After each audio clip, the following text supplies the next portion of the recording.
Hello friends, future capital में आप लोगों का स्वागत है। मैं हूं Asar Ansari, tax and business consultant. By the future capital we are providing multiple services like consulting, accounting, income tax, TDS, GST and other 200 plus services. And we are also providing practical training for becoming a tax practitioner or accountant. So friends, if you are looking for your career in tax practice or if you want to become a tax practitioner, then the Future Capital is right platform for you. हम लोग learn कर रहे हैं GST की free series, जिसमें मैंने आपको already काफ़ी कुछ बता चुका हूँ। तो आज के सेशन में बेसिकली हम लोग देखने वाले कुछ इंपॉर्टेंट डेफिनेशन। इस डेफिनेशन में से दो डेफिनेशन जो मैंने प्रीवियस सेशन में ऑलरेडी डिस्कस किया हुआ है, जो है गुड्स एंड सर्विसेज। आज के सेशन में हम लोग दो इंपॉर्टेंट डेफिनेशन को डिस्कस करेंगे, जो है मनी एंड सिक्योरिटी। ये डेफिनेशन सीखना इसलिए ज़रूरी है क्योंकि आपके जब तक बेस क्लियर नहीं है जीएसटी के, तो आप जीएसटी में अच्छी प्रैक्टिस नहीं कर पाओगे, अच्छे प्रैक्टिशनर नहीं बन पाओगे। सो फ्रेंड्स, अगर हम लोग बात करें मनी की, तो मनी कि अगर डेफिनेशन देखेंगे तो CGST एक्ट का सेक्शन 2 सबसेक्शन 75 कहता है कि money means Indian legal tender, मतलब इंडिया की कोई भी लीगल टेंडर वो मनी है, जिसमें इंक्लूड है एनी फॉरेन करेंसी, कोई cheque, promissory note, bill of exchange, letter of credit, draft मतलब डिमांड ड्राफ्ट, कोई पे ऑर्डर है, ट्रैवलर चेक है, मनी, पोस्टल और any other instrument recognised by the reserve bank of India. So यहाँ पे हम जो मनी के डेफिनेशन देख रहे हैं, ये हमें सीखना क्यों ज़रूरी है। देखिए, एक सिंपल सी बात है, किसी ए ने किसी बी को एक अनसिक्योर्ड लोन दिया, ठीक है, 1 लाख रुपये का। सो आप खुद सोचो, क्या जीएसटी इस लोन के ऊपर एप्लीकेबल होगा? Definitely not. क्यों? क्योंकि पैसे के ऊपर जीएसटी एप्लीकेबल नहीं होता है, और पैसे का मतलब क्या होता है वो हमको समझ में आना चाहिए। Money doesn't mean cash. पैसे का सिर्फ ये मीनिंग नहीं होता कि खाली कैश हो।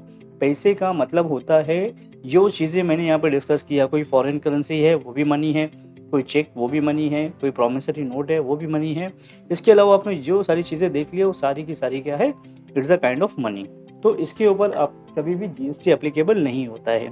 एक सिंपल सी बात है, अगर मिस्टर ए को कोई लोन लेना है किसी बैंक से, तो बैंक ने अगर इसको लोन ग्रांट कर दिया, बैंक ने क्या किया, इनको 10 लाख रुपए का एक लोन दे दिया, ठीक है, तो आप उनके लोन के ऊपर देखोगे कि इस पर जीएसटी एप्लीकेबल नहीं होता है, मतलब जो भी अमाउंट रहेगा उसके ऊपर कोई भी जीएसटी एप्लीकेबल नहीं होता। हाँ, वो बात अलग है कि बैंक जो भी सर्विस चार्ज लगाती है, उस सर्विस चार्ज के ऊपर जीएसटी एप्लीकेबल होता है। जैसे आपने देखा होगा बैंक स्टेटमेंट के अंदर फाइनेंशियल चार्जेस लगे हुए होते हैं, उसके बाद CGST SGST एप्लीकेबल होता है। बट लोन कभी अगर बैंक ने दिया है तो लोन अमाउंट के ऊपर कहीं भी आपको जीएसटी एप्लीकेबल नहीं होता है। इसी तरीके से अगर मान लेते हैं कि मिस्टर ए है, इनका बिजनेस है करेंसी को एक्सचेंज करने का, मतलब ये क्या करते हैं, डॉलर को लेकर के रुपीज़ में कन्वर्ट करके देते हैं, ठीक है। अब इन्होंने अगर बी को कुछ सपोज 1 लाख रुपये जो है इनको एक्सचेंज करके दिया, तो इसके ऊपर अगर मिस्टर ए जो है इनका सर्विस चार्ज लेते हैं सपोज 10,000 रुपीज़, तो ये सर्विस चार्ज के ऊपर जीएसटी विल बी एप्लीकेबल। यहाँ पे जीएसटी एप्लीकेबल होंगे, लेकिन ये जो एक्सचेंज किया है करेंसी, इसके ऊपर जीएसटी एप्लीकेबल नहीं होंगी। यानी पैसा दिया, पैसा लिया, उसके ऊपर जीएसटी एप्लीकेबल नहीं होती है।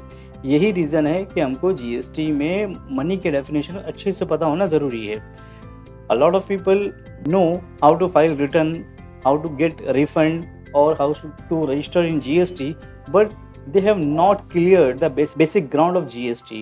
तो ये सीरीज़ मैंने स्पेशल उनके लिए ही शुरू किया है, ताकि वो लोग अच्छे से उनका जो बेसिक ग्राउंड है वो क्लियर कर सकें। हमारी नेक्स्ट डेफिनेशन आती है सिक्योरिटी। सिक्योरिटी आपको तो पता ही होगा। सिक्योरिटी सेक्शन 2 सबसेक्शन 101 के अंदर है, CGST एक्ट के अंदर। सिक्योरिटी का वही मतलब होता है जो सेक्शन 2 सबसेक्शन H में है, किसमें, सिक्योरिटी कॉन्ट्रैक्ट रेगुलेशन एक्ट 1956 के अंदर है। मतलब कि जो भी सिक्योरिटीज है इंक्लूड कोई भी share, script, stock, bond, debenture है, debenture stock, other market security. तो this all are the types of security. ये आज हमने दो डेफिनेशन किया है, एक हमने देखा मनी एंड दूसरी डेफिनेशन हम लोगों ने किया है सिक्योरिटी। तो ये दोनों डेफिनेशन बहुत ही इंपॉर्टेंट डेफिनेशन है जीएसटी के अंदर, जिसको आपको समझना बहुत ही इंपॉर्टेंट था। इनकेस अगर आपको कोई क्यूरी है या कोई ऐसी चीज़ है जो नहीं समझ में आई है, तो आप हमें इस नंबर पर कॉल कर सकते हो, और अगर आप चाहो तो हमें व्हाट्सअप भी कर सकते हो।